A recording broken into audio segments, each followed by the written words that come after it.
Hello everybody, I want to look with you in this video at a couple of problems, or a particular type of problem and a couple of examples where stoichiometry is involved and typically the ideal gas law is involved. But we've also got one more little sort of twist thrown in, and you're probably thinking, oh goodness sakes, what the heck else can you throw in here? Well, when we collect gases by chemical reactions, like the one you see here, and this is on number 39, I believe that's on page 36 in your binder section. So page 36, number 39. When we have a reaction like this one where sodium and water are reacting to make sodium hydroxide and hydrogen gas, and we collect the hydrogen gas, the way we collect that in a reaction sort of like this is often by collecting it over water. And what that means is not that there's water in this reaction. There's not always water in the reaction. But that we have the gas produced in a flask, and that gas exits the flask through like a little rubber hose, and then it goes over here in a different place and it's collected in a different container. We collect it by what we call water displacement. So I'm just going to kind of doodle this out for you, kind of get a sense of how this might look. If I was to do this reaction, I might have the reaction set up in a flask. Okay, so I would put my sodium and my water in here for the reaction to occur.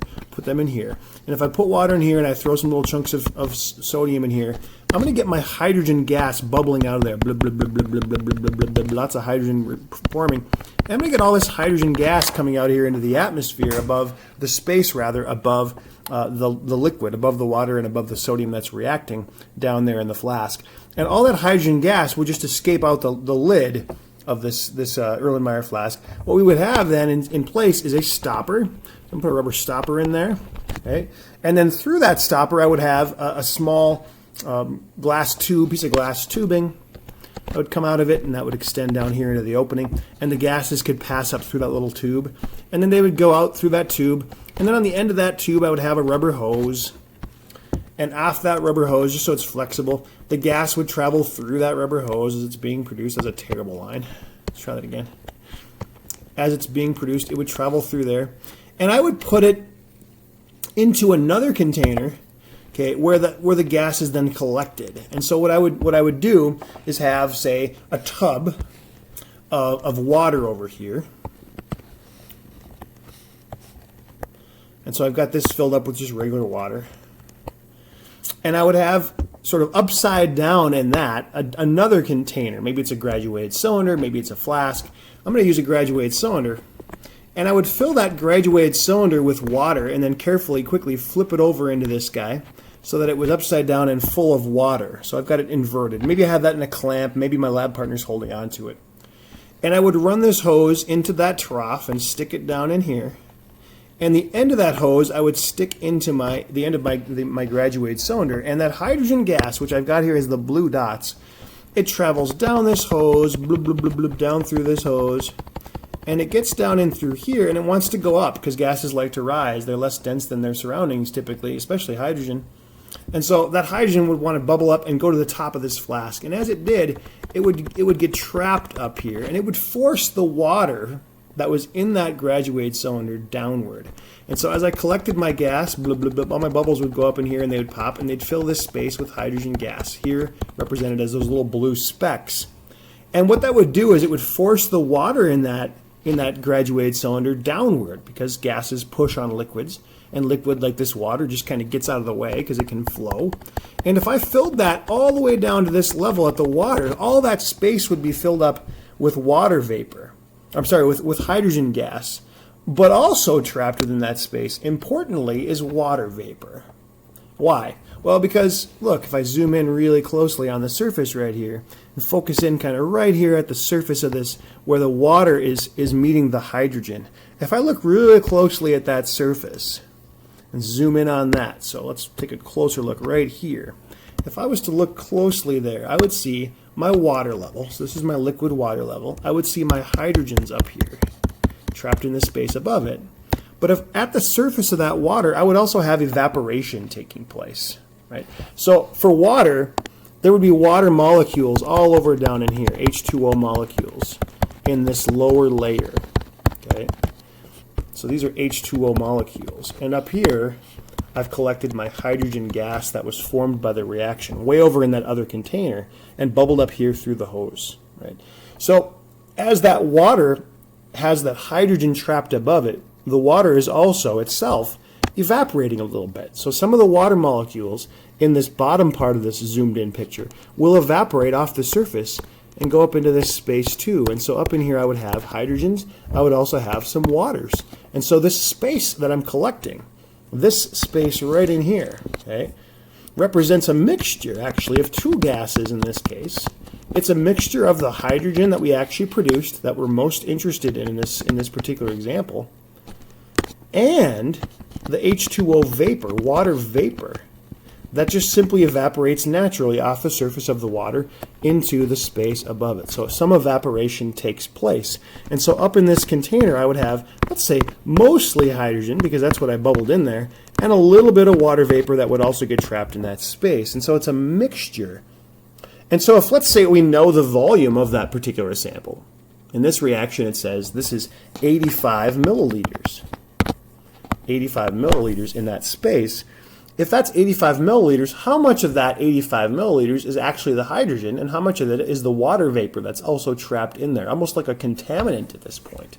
Well, we need to be able to take that water vapor out mathematically. We can't go in there and actually remove it, but we can remove it by calculation, take it out of the picture, mathematically speaking, by removing it from the pressure in the gas that's collected in that space. Okay. So in that container space, 85 milliliters of volume, okay, is my mixture. Some of that is hydrogen gas, some of that is water vapor. In this case, we're talking about hydrogen gas. In any other reaction, we might collect carbon dioxide, we might collect sulfur dioxide, we might collect any number of gases, and they would always be collected over water. And when that's the case, some of that water vapor will evaporate into that space. Water molecules will evaporate into vapor in that space and also take up some of the room in our 85 milliliters. It'll also contribute somewhat to the pressure. So in this example, we have a total pressure given to us of 0.9890. So pressure here is 0.9890 atmospheres. Pressure is the collisions of the gas particles in that space with the walls of their container. If we're measuring the pressure in that space, we're going to measure that pressure as the total collisions of all the gas particles in that volume colliding with the walls of their container, and we can calculate that, turn it into a value that we read as 0.9890 atmospheres of pressure. How much of that pressure is coming from the hydrogen, and how much of that pressure is coming from the water? Well, there's an important law in your formula sheet called Dalton's law of partial pressures. And what it suggests is kind of no-brainer looking, actually. The idea that the total pressure of any gas mixture, okay, and which is what we have here, right, a mixture of hydrogen and oxygen, the total pressure of that hydrogen and water, the total pressure of that mixture is composed of two parts: the pressure that's coming from the hydrogen gas that we're collecting sort of on purpose, and the pressure of the water vapor that's coming in there just because water likes to evaporate and fill up spaces that it has. So the total pressure in that sample is 0.9890 atmospheres. And we call that sort of the wet pressure. It's collected over water, so there's also water in there with that gas. What we need to figure out is, and find a way to isolate these, what we're mostly interested in to do our ideal gas calculations is the pressure of the hydrogen gas that we're trying to consider in this question. The water's there just sort of as a pain in the neck, actually. Well, what we need to know in order to figure out one or the other is the first one of the two. And if we look at this problem, it tells us that the vapor pressure of water at 25 Celsius, which is the temperature in this question, the pressure due to the water, right, this part over here on the right, pressure of H2O, is 0.0313, okay, 0.0313 atmospheres. So the total pressure, 0.9890, is a comprised total of the hydrogen's pressure and the water vapor pressure. And we've been told that the water's vapor pressure is 0.0313. Well, by a quick and simple calculation then, we can pretty easily figure out what pressure here is missing, right? We just have to subtract 0.9890, the total pressure, minus 0.0313, the part that's due to the water vapor's presence in that space. And if we take that out, we'll figure out by simple subtraction that the pressure of our hydrogen is the difference And that's most of it, 0.9577 atmospheres of pressure. That's our P of hydrogen, pressure of hydrogen. That's the one we're going to use for our pressure from now on, because we don't want to have that water as part of our consideration. It's there sort of an unavoidable byproduct of the way that we collect a gas in the lab when it's produced. There's really no better way to collect it and accurately measure its volume than over water in a graduated cylinder or something like that. And in doing so, you're naturally going to introduce some water vapor into that space as well, which we can easily subtract out like we just did, because here's the good news. You can go to any number of reference books and look up the water's vapor pressure at any temperature out there, especially the ones that are common in lab, like 25 degrees Celsius. So you just go to a reference table, figure out how much water contributes to the pressure at each temperature, and it changes by temperature, because as the temperature of the water increases, more molecules will evaporate and overcome those hydrogen bonds that hold the water molecules into liquid form. And so at higher temperatures, the pressure would be greater due to water, and at lower temperatures, less of the water will evaporate, and the pressure due to water's vapor will be less. At 25 Celsius, we found out it was 0.0313, and that's all we care about in this particular question, is that water vapor at this temp. All right, so now all of that is a roundabout way of getting what we call, for hydrogen here, our gas in question, the dry pressure, okay, or the pressure of the dry gas as it was collected. So we can't actually remove the water from that gas sample we collected, but we can mathematically take it out of the equation, essentially, and figure out, okay, what's the pressure of just the hydrogen, because that's what we're interested in here. All right, so let's take that pressure, 0.9577, and go back over and actually finish out the question now. So we've done a whole bunch of background work, but we have now a pressure of hydrogen, 0.9577 atmospheres. What else do we have? Well, we're given here the volume of 85 milliliters. So the volume, 85 milliliters. And you might say, well, shouldn't that volume be less too? Well, no, because the hydrogen was filling that whole container space. It was spread out through the whole container. So that 85 was occupied by the hydrogen. There wasn't hydrogen just in part of it. The hydrogen filled the whole place, the whole space. The water vapor did too. So the volume of the water vapor and the volume of the hydrogen vapor, or hydrogen gas, were both 85 milliliters. They were taking up the whole space, but they were each contributing a part of the total pressure. So we can kind of take apart the pressure into its partial parts. We don't do that with volumes as well, because the gases occupy the entire space. They don't add up to that space. They both occupy that whole space, whether the other one's there or not. Okay. So our pressure we know, our volume we know, temperature we know as well. Temperature was 25 Celsius. I need to get that into kelvins though. So remember, we're going to add 273 to that to get kelvins. That's 298 Kelvin. And then the number of moles is the other piece that we need to figure out, right? So PVT, we also know R because that's our constant. We can go ahead and figure out the number of moles of hydrogen gas that were produced, and then by a mole ratio answer this question, the number of grams of sodium that were used to make the hydrogen that we're talking about. So let's go ahead and do that.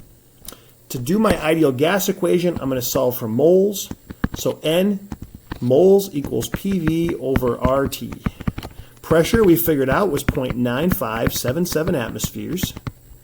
Volume, 85 milliliters. We need that in liters, right? We don't want to use milliliters because our R values, those gas constants, always have liters as their volume. So we need to get our milliliters here into liters. You can show this conversion as 1 liter is equal to 1,000 milliliters. That gives us our volume of 0.0850 liters. So that's going to be my volume, 0.0850 liters. My R value, I'm going to choose the R constant that uses atmospheres as the unit. So that's my 0.08206 liter atmospheres per mole Kelvin. And then for T, that's our 298, so 298 Kelvin. Again, a good way to check your units off by putting those down as part of the R value as well. So as I punch this in my calculator, I get 0.00333 moles of the gas that all this information is based on. That's my hydrogen. Okay, so just to kind of confirm that, 0.9577 times 0.085 divided by, and I need my parentheses there for orders of operations to not betray me in the end, the gas constant times 298.00. Oh, I got a little different answer this time around. I punched it up. Yes, yeah, this is what happens. I transposed a couple of numbers. 8206, pardon me. There, 0.0033, I rounded it to 0.00333 moles of hydrogen. And then the question's asking me to figure out the mass of sodium that would have been necessary to make that much hydrogen. So from my chemical reaction, I'm going to use my mole-mole ratio. According to the equation, my mole-mole ratio is 2 moles of sodium will be used for every 1 mole of hydrogen that we make. And since they want this in mass, I'm going to go to my periodic table, say that 1 mole of sodium would include 22.99, right around 23, grams of sodium. And my calculation on that, 0.00333 times 2 times 22.99. And we get a final answer of 0.153 grams of Na. Okay, so we did a couple things in that question. One, we had to go in and consider the fact that this story tells us the gas was collected over water, which means we have to go over and use Dalton's law of partial pressures. And that's this P total equation right in here. On your formula sheet, it's given as P total equals P1 plus P2 plus P3. I think maybe it's PA plus PB plus PC. But all these little individual pressures all combine, however many you have, to give us the total pressure. More often than not, I'm here to tell you, more often than not, especially on a free response question, it's going to be a gas collected over water where you have to sort of take out the water vapor and figure out the dry gas's pressure. There are places where you might see 3 or 4 gases included. I've seen those a little more often with multiple choice questions, but you just never know. Okay, so as we look at that then, that's the equation we used. Our P1, our P2 were specifically hydrogen and water vapor, so that was where P total got kind of cleaned up or specifically applied to this equation, as the P total was pressure of hydrogen plus the pressure of our water vapor. We figured out how much the pressure of just the hydrogen was by Dalton's law. We brought that pressure over and put it in as our pressure of hydrogen in the ideal gas equation, along with the volume and temperatures corrected for the right units, and our chosen R value for the ideal gas constant. That gave us the moles of hydrogen gas. With that, we were able to go to our balanced equation and use the coefficients to find that 2-to-1 ratio and then convert the moles of sodium into mass, 0.153 grams. So there's quite a few steps that are involved in a problem like this. To do everything correct, it takes a lot of little steps, a little correct things all along the way. And hopefully you'll find each step is reasonably doable. The new one here being the idea of Dalton's law. So let's take a look at one more Dalton's law question. We're going to look at number 42, which is on the very next page here. Take a look at question 42. Your boss, that's a good story. Your boss has asked you to determine the percent composition of the bottles that have been left on the shelf for a while. Since the bottles likely, they decompose, things change over time, the natural decomposition of hydrogen peroxide. We keep hydrogen peroxide in the fridge in the stockroom all the time, and I'm sure it's breaking down very slowly with time. So the question, how long is it good, right? We read things on bottles like, oh, this is going to expire in this many years. That's probably because the percent concentration in their lab experiments has changed or dropped enough during over that much time so that they know that the concentration is no longer what they sold it to you as, and they want you to know that it might not act like it's supposed to. It might not be as strong as you expect. So it's weakening over time. Well, that's kind of the idea here. We need to figure out how concentrated this peroxide actually is. So we start out, it says here, by decomposing a 10.000 gram sample of the aqueous solution. So we're using 10 grams of solution. That's this stuff here, H2O2. You collect the oxygen that's made, so we're collecting the oxygen, by displacement of water, like we just talked about, using a gas collection tube, and record the following data. So the pressure that day is given as 758.99 torr. The temperature in the water, the temperature over which we're collecting the vapor, is 22.8 degrees Celsius. And the vapor pressure then due to water at that temperature, somebody looked up in their reference book and saw that at 22.8 Celsius, vapor will account for 20.815 torr out of the total. The volume of the sample collected was 193.6 milliliters. what is the partial pressure of oxygen? So this one actually kind of baby steps it through us a little bit better, which maybe is nice. If that last one felt excessively complicated and fast, this one will sort of take it a little more step by step. So what's the partial pressure? When we see partial pressure, that means we want to use Dalton's law. It's Dalton's law of partial pressures, right?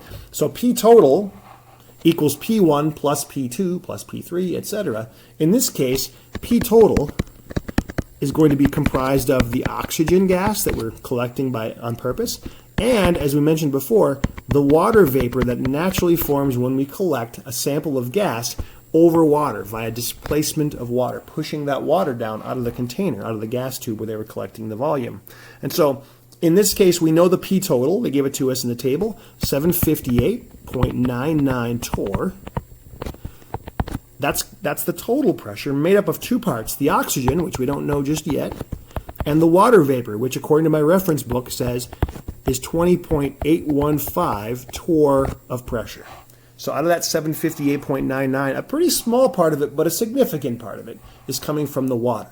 So if I do my subtraction here, I take this out, round that off and get my answer, my pressure due to oxygen by subtraction is going to be 738.18 torr.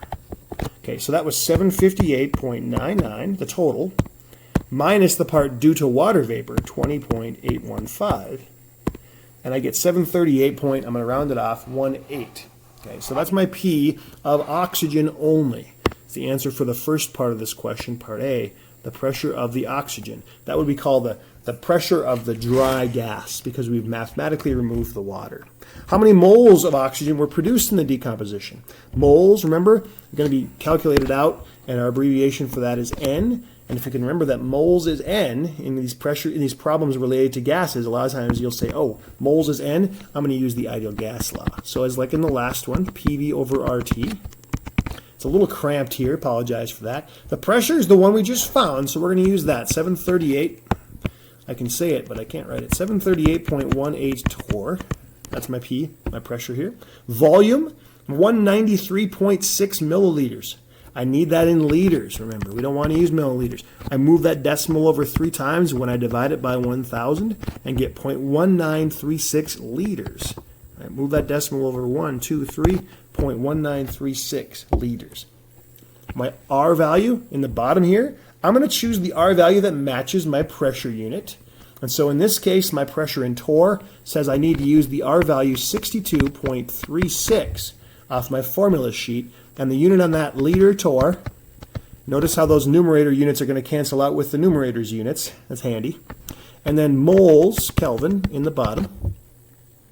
And then our temperature here, 22.8 Celsius. Remember, Kelvin is Celsius, 22.8, plus a temperature corrector, sort of 273. So 22.8 plus 273 gives me a pressure under these conditions in Kelvin, 295.8 Kelvin. All right, so that's my setup to find moles, and if I punch that in my calculator, that'll take that 738.18 times 0.1936 liters, all right, divided by 62.36 times my temperature, 295.8. Remember, again, if you're punching this all in at once, make sure you use parentheses on your bottom terms in one big parenthesis so order of operations don't kick you. So my moles here, not very large, 0.007748 moles. Okay. All my values in my calculation had 4 or more significant figures, so my answer here at the end can have 4 significant figures, 0.007748 moles of oxygen. The next part of B asks us, and this is, I guess, C, calculate the experimental mass of H2O2 that would be needed, that we'd need to decompose to make that much. So like in the last problem, how much H2O2 would it have taken to end up with 0.007748 moles of oxygen? How much H2O2 do we have to decompose to make that happen? So I'm going to take those moles, 0.007748 moles of oxygen, and according to my equation, my balanced chemical equation up above, to make 1 mole of oxygen, I would need 2 moles of my peroxide, H2O2, and then it wants mass. Okay, so for 1 mole of H2O2, the mass, periodic table, would be 34.016 grams per mole of H2O2. So this is going to figure out how many grams of my peroxide would be necessary in order to make the amount of oxygen that was collected in the story we were given. And if I punch this in my calculator, 0.007748 times 2 times 34.016, I get 0.5271 grams. 5271 grams of H2O2. That's how much H2O2 we would need to decompose in order to make it. Where did that H2O2 come from? I mean, we made this oxygen. According to the story, this actually happened. So we made the 193.6 milliliters of oxygen, which we figured out was 0.007748 moles. Where did it come from? It came from the peroxide that decomposed, which we've calculated now had a mass of 0.5271 grams.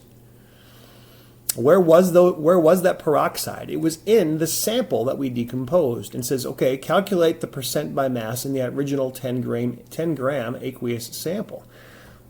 The key to remember then is that this is a solution of H2O2, and there was 10 grams of solution, but that's not all H2O2. In fact, it's mostly water, right? 10 grams of solution means water dissolved the H2O2 into solution. And we know, in terms of percentages, that it's always the part we're interested in. That's the H2O2. So I've got 0.5271 grams of H2O2 that we just calculated out of a 10 gram sample in a 10 gram mixture or sample. If you go to the bottle in your medicine cabinet at home to get some peroxide and you pour out 10 grams, it's not all peroxide, right? It's mostly water. They sell you solutions that are mostly water because it's strong enough to do the job and not dangerous. Okay. You certainly would not want a bottle of 100% hydrogen peroxide in your home. It would be very nasty, dangerous stuff to have around because peroxide is very aggressive. You usually would go to the store and buy a bottle that's like 3% or 6%, and you can buy really concentrated stuff from science vendors that's like 30%. It's really nasty to get on your skin. So what's the concentration on this one? Well, we take our part we're interested in, we divide it by the total, and then take it times 100. And, well, we're dividing by 10 and taking it times 100, so the numbers are going to be kind of familiar here. This is 5.271% by mass. 5.271%. So let's say this bottle was sold as a 6% solution, and after it's been sitting on your shelf for a while, it's down to 5.271%. So it's lost some of its potency, it's lost some of its concentration, because those molecules gradually degrade over time, gradually decompose, and we lose some of them. And in this case, we lost, about 0.7 or 0.8%, which isn't too bad, right? It's probably still just fine and effective to be used for the purposes of things, but it's important to know going in just entirely how concentrated it is. Okay. So that's the idea with peroxide, in this case, for a percent concentration of an original sample. So the big new pieces that we're looking at in this video are all about partial pressures and Dalton's law. And so look for some key ideas, the experiment explanations where you've collected a gas over water. That phrase comes up sometimes, collected over water. Or as it says here, the displacement of water, collected a gas via water displacement. And that we visualize in our head the idea of that experiment. We have a reaction producing a gas going out through a hose, being collected in a container over a bucket of water. That's when I need to go, okay, I got to go to Dalton's law and take that water vapor pressure out in order to get a pressure that's actually valid for the gas I'm interested in. And we've done that now twice in this video. Followed that up with some ideal gas and some stoich, and at the end of this one, a little percent calculation to boot. All right. Hopefully that's not too much for you. Hopefully you've followed along with those okay. Bring some questions if you have them the next time I see you. Thanks so much for listening. Stay well, and I'll talk to you next time.